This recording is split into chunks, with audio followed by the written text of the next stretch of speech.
C'est qui Ryan Garcia? Non, sérieusement les amis, c'est qui Ryan Garcia?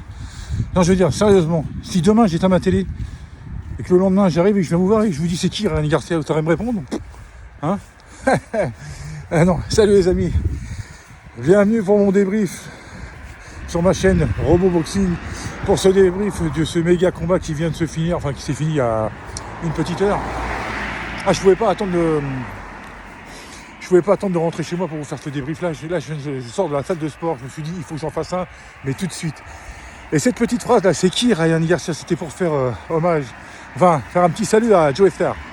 Il avait bien fait rire quand il avait sorti cette punchline là à une époque sur une émission de télé.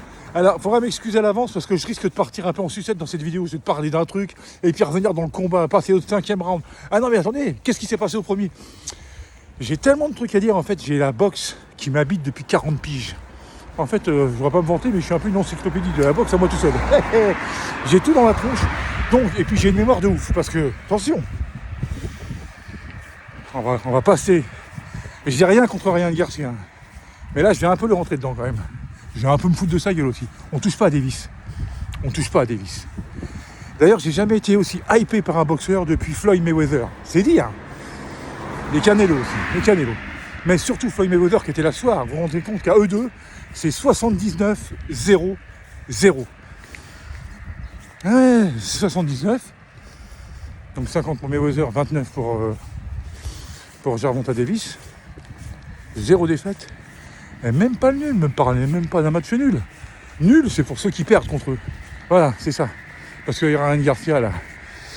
Alors, on va commencer par ça. Dans une mission chez Mike Tyson, parce que ça fait quand même 2 ans qu'il le veut, qu'il le cherche et tout, qu'il le trash talk et tout. Ça fait quand même 2 ans, hein. Ça dure ces conneries là.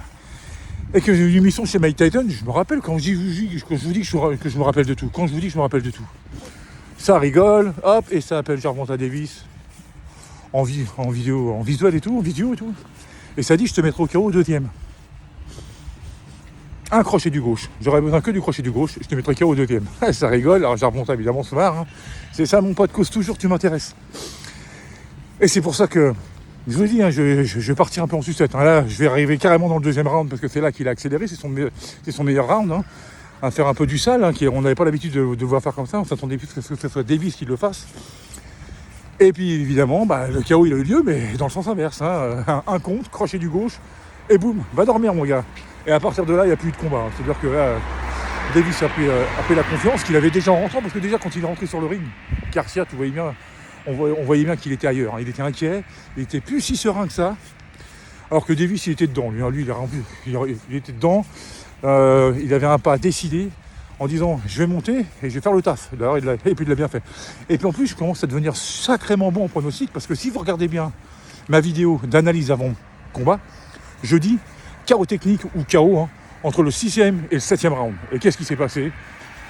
Après 2 minutes et des poussières dans le 7e round, KO. Voilà, sur un magnifique crochet au foie, on y reviendra par la suite. Donc voilà. Donc, je vous redirai. Hein, c'est qui Ryan Garcia hein? Parce que là j'ai été à mon poste, si je le rallume, je suis pas sûr de m'en rappeler. Hein. Voilà. En plus, alors, moi j'ai rien contre lui en fait. Il est jeune, il va se remettre. En plus il n'y a pas de ceinture en jeu, il va se remettre, il n'y a pas de problème. Mais surtout, écoutez-moi bien. Et là c'est là que ça me fait plaisir. Mais en fait, De La Hoya, c'est un perdant à chaque fois qu'il rencontre Mayweather, que ce soit sur le ring. Allez, il a perdu. Avec Canelo, il croyait, ouais, j'ai le boxeur pour battre Mayweather. Il a perdu et encore ce soir, il perd. Mais moi, mon gars, t'es un perdant, mais qu'est-ce que tu fous là? Dégage, on a marre de voir ta sale gueule. Ce mec... Enfin, je vais même pas parler de ce mec De La Hoya. C'est qui De La Hoya? Ouais, c'était un bon boxeur, mais c'est tout, sans plus, quoi. Ah, putain, vas-y, tire-toi. Et Mayweather, il a dû encore bien se frotter les mains, et ça, c'est cool. Et c'était bien, je vous dis aussi, c'était bien qu'il soit là, Mayweather. Davis, quand il est monté sur le ring, il regardait un peu partout comme ça. Les gens se disaient, ça y est, il est pas dans son combat. Non, si, il cherchait quelqu'un. Sa mère, il savait où elle était. Tout le monde, même les commentateurs ont dit, Maca, Mayweather ne sera pas là ce soir. Mais si, il était là. Et quand il est monté sur le ring, il était rassuré, il était là. Ah, ok, mon mentor est là. Parce que, faut dire clairement, ils travaillent plus ensemble, mais c'est des amis. Enfin, je pense que... Il y a pratiquement 20 ans d'écart entre les deux. Je pense que Mayweather doit en prendre un peu comme si c'était son fils, quoi, vous voyez, un peu. Ou alors c'est le grand frère, quoi, vous voyez. Donc il y a de la complicité entre les deux. Elle est là. Et puis d'ailleurs, il faut voir comment ils se tombent dans les bras l'un de l'autre à la fin du combat. Ça, c'est beau à voir. Mais j'en étais sûr. Moi, enfin, j'en étais sûr. À un moment donné, c'est vrai, s'ils ne travaillent plus ensemble, j'espère qu'ils ne se font pas la gueule. Mais non, du tout, non, c'est juste le business. Voilà, ils ont arrêté de travailler ensemble, mais bon, il y a toujours les sentiments d'amitié et tout ça, et ça, c'est magnifique. C'est juste magnifique à voir. Donc c'était cool. Maintenant, si on revient un peu au combat. Alors, ouais, ok, on va donner le premier round à Garcia. Pourquoi ? Parce qu'il a tenté peut-être 2-3 directs de plus. Ouais, allez, moi je dis que c'est un round d'observation de rapport des deux boxeurs. Bon, on voyait bien que de toute façon Davis, de toute façon, il fallait s'y attendre, il était là, il attendait. Il bougeait, il jaugeait. Ah, ok, le direct il le donne comme ça, il se place comme ça, donc je vais tourner comme ça pour éviter son crochet du gauche et tout. Il attendait.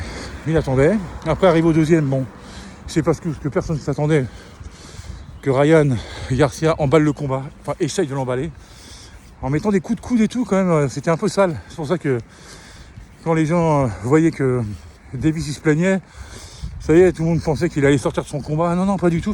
Il parlait juste à l'arbitre en disant bon, bah, regardez ce qu'il fait quand même, parce que bon, c'est pas. Mais sans plus. Et puis après, il est arrivé le contre. Franchement, moi j'étais là, sur mon vélo, j'étais en train de faire du vélo, j'étais comme un dingue. Et qu'est-ce que je voulais dire ? À partir de là, il n'y avait plus de combat. Ouais, c'est Davis qui clairement a pris les choses en main, a dominé, a fait un peu ce qu'il voulait. Parce que bon, Garcia il essayait. Il a été vaillant, mais trop fort. Mais comment les gens ont osé comparer ces deux boxeurs ? Comment les gens ont pu comparer ces deux boxeurs ? Ryan Garcia, c'est un bon boxeur, mais c'est un youtubeur. Enfin, je veux dire... Ça, c'est... Il avait rencontré personne. Là, il a rencontré un grand nom. Il s'est fait taper. Bon, ouais, il s'est fait éteindre. Voilà. Et encore, ça aurait pu être plus violent. Hein. Parce que si c'était... Heureusement que l'arbitre l'a arrêté. De toute façon, il ne pouvait plus. Il avait le souffle coupé. Donc, il ne pouvait plus. C'était fini. Donc, victoire logique, enfin, moi. Et en plus, je vais vous dire, j'ai jamais... ça fait longtemps depuis Mayweather. Hein. Plus que, ouais, aussi Canelo, mais comme c'est Mayweather, c'est les deux là. Depuis Mayweather, quand je regarde un combat de Mayweather, j'étais tendu, c'est comme si j'étais au bord du ring, j'étais là avec lui, quoi. Ben, pourtant que Davis, parce que j'en ai raté aucun de ces combats, c'est un peu comme Mayweather. Hein. Pourtant que Davis, c'est pareil, à chaque fois qu'il combat, j'ai l'impression, c'est comme si je souffrais avec lui ou j'étais avec lui en disant mais vas-y, t'inquiète pas mon gars, je suis là. Et il peut rien t'arriver. Enfin, ou alors, si tu prends, je prends. Donc c'est incroyable. Il me faut du Davis au mur. Non, pas Davis des boulons. Hein. Davis. Voilà. Je fais la blague avant qu'on me la fasse. Davis des boulons, non, arrêtez vos conneries. Il me faut... J'ai que du Mayweather chez moi. Du Mayweather et du Canelo. C'est pas normal. Enfin, si, c'est normal. Mais maintenant, il me faut du Davis. Donc là, voilà. Et donc voilà, parce que ce boxeur, il me passionne. À fond la caisse, j'ai une admiration incroyable, infinie pour lui. C'est vraiment... Et puis, le boxeur ultra complet. Il n'y a rien à dire. Super défense. Je vous ai dit, s'il décide de ne pas se faire toucher, il ne sera pas touché. Il s'est fait effleurer. C'est rien, effleurer. Hein. Voilà. Donc, Garcia, elle avait déjà mis en sang. Bon, ça aurait pu être plus violent, mais je pense qu'il a été gentil. Mais bon, voilà, j'ai un boxeur comme ça qui me fout. Ah ouais, alors j'espère que sa carrière va pas s'arrêter parce qu'il y a l'extra sportif et apparemment c'est du sale. Donc il va être jugé au mois de mai, j'espère que ça va pas s'arrêter net. Parce que là, les autres là. Lomachenko, Haney, bah arrêtez les conneries. Vous allez pas... Oui, c'est des grands noms. Oui, d'accord. Mais vous croyez quoi ? Ils font pas le poids. Il est trop. Alors voilà. Il y a quelqu'un qui peut peut-être le déranger, c'est Shakur Stevenson. Je l'ai dit peut-être. Que j'adore, mais que je viens de découvrir. Que Davis, c'est un peu mon chouchou dans cette catégorie-là, c'est mon chouchou. Ça, c'est mon Davis, ok. Non, mais sans blague. Non, mais je rigole pas. Alors voilà. Non, mais moi, je vous dis, il est éteint les deux. Ouais, Lomachenko, vous avez l'impression qu'il glisse sur le tapis. Ouais, d'accord, c'est bien. Il va glisser. Mais quand il va glisser, il va tomber aussi. Quoi. Puis Haney, ouais, bon, ouais, bien, mais Non, pas assez bien, pas assez bien. En fait, quand je disais que Shakur Stevenson, par rapport à son combat, il était trop tout au-dessus de tout, c'était vrai par rapport à... Mais quand je parle de Davis, il est trop tout, et il est au-dessus de tout. Donc c'est encore le niveau au-dessus. Mais aussi c'est objectif, hein, pas trop. Si. si, non mais je suis surtout réaliste. Moi je vous dis, il n'y en a pas un qui le prendra. Il est trop fort, vous n'avez jamais l'impression qu'il est inquiet, le gars. Ouais, ok, il est dans son coin.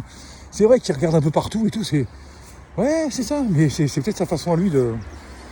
Parce qu'il écoute son coin, sauf qu'il regarde, faut qu'il regarde ailleurs. Voilà. Il doit se dire, c'est ma pause. Ok, j'écoute mon coin, mais je regarde ailleurs. Je regarde ma mère, elle est là, Floyd, il est là, ok, d'accord, tata. Parce que Floyd devait lui parler aussi, je pense. Hein. On n'a pas bien vu, mais je pense que c'était ça, quoi. Je pense, hein. Il a essayé de quoi parler, évidemment, mais je pense que... Enfin, il sentait qu'il était près du ring, quoi. Donc, voilà, c'est sans surprise, hein, bon, voilà, je veux pas tout cracher non plus sur Ryan Garcia, non. Mais dis donc, c'est bien beau de parler. La prochaine fois, tu sauras. Si tu parles et tu défies, sur le ring, faut assumer, hein.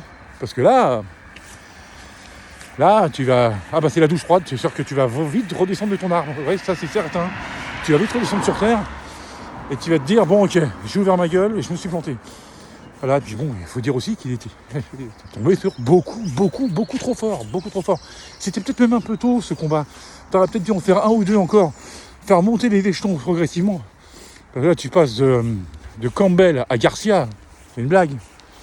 De Campbell à Davis, c'est une blague. Non, tu vois pas. Enfin bon, bref. T'as parlé, t'as pris, et puis voilà.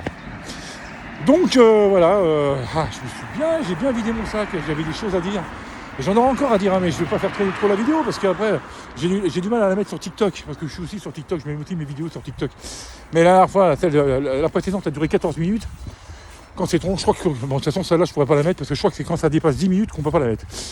Qu'ils la prennent pas. Donc voilà, sur ce, moi en tout cas j'ai passé un super week-end, hein, parce que voilà, mon petit pote a gagné, ce que je ne doutais pas d'ailleurs. Mon petit pote a gagné avec la manière. Il a encore prouvé que c'était lui king. Alors les autres là, restez bien tranquilles. Parce que moi je vous dis, il est trop au-dessus de vous. De tout et de vous. Quand je dis vous, c'est Loma Eni. Ok, bon. Sur ce, les amis, je vous souhaite un très agréable dimanche. Et je vous dis à très bientôt pour une nouvelle vidéo. Allez, salut